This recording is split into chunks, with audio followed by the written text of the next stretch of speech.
Well, telcos, we often refer to them these days as digital service providers. They have really become the bedrock of our lives today. So, as consumers, and this is even more true with the global pandemic that we're experiencing. So, the way we work from home, our kids learn from home, we're buying from home, even seeing doctors online, connecting with our friends and family, and entertaining at home.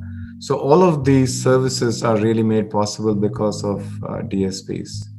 Now, this is a critical service for consumers, but if you see the businesses providing those services to consumers, they need to have these services and the infrastructure and the reliability.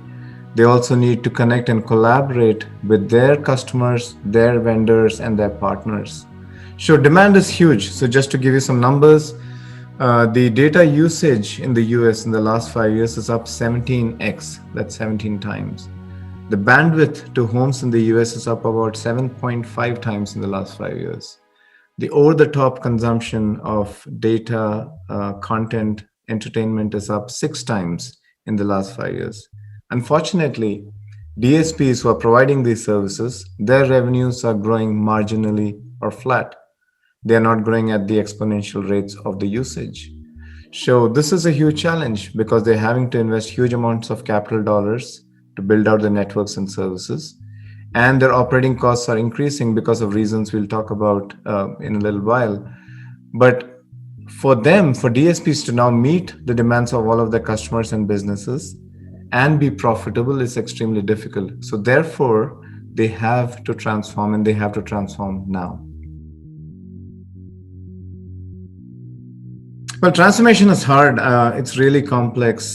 First of all, a lot of the systems that support the business, the IT systems, may have been built for the products of yesterday, not for the products of today and tomorrow. Also, there's a lot of rampant M&A in the DSP industry, mergers and acquisitions. So when that happens, it's very hard to get rid of the multitude of IT stacks.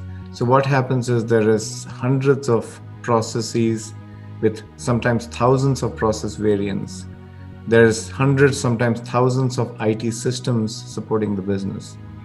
So while the DSP wants to be responsive to customers, provide them the services they need, but they're doing it with more and more people, running more and more complex processes across more and more systems.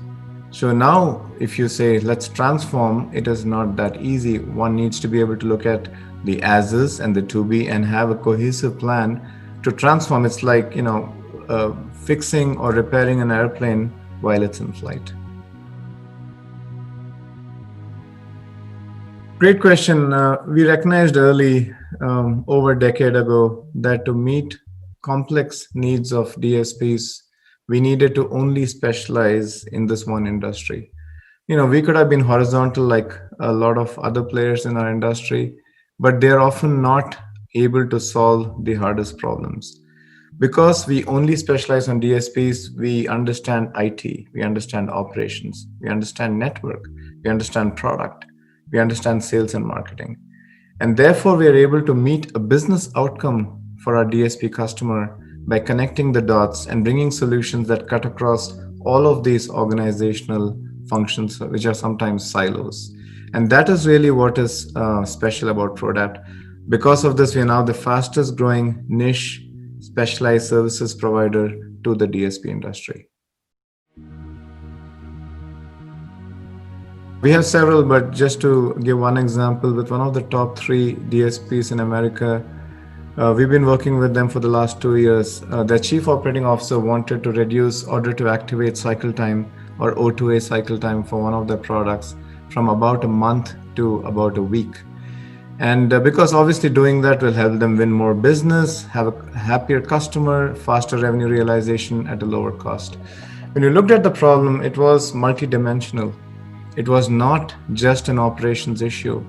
It also had dependencies on IT, it had dependencies on network, on how sales and marketing was targeting and selling.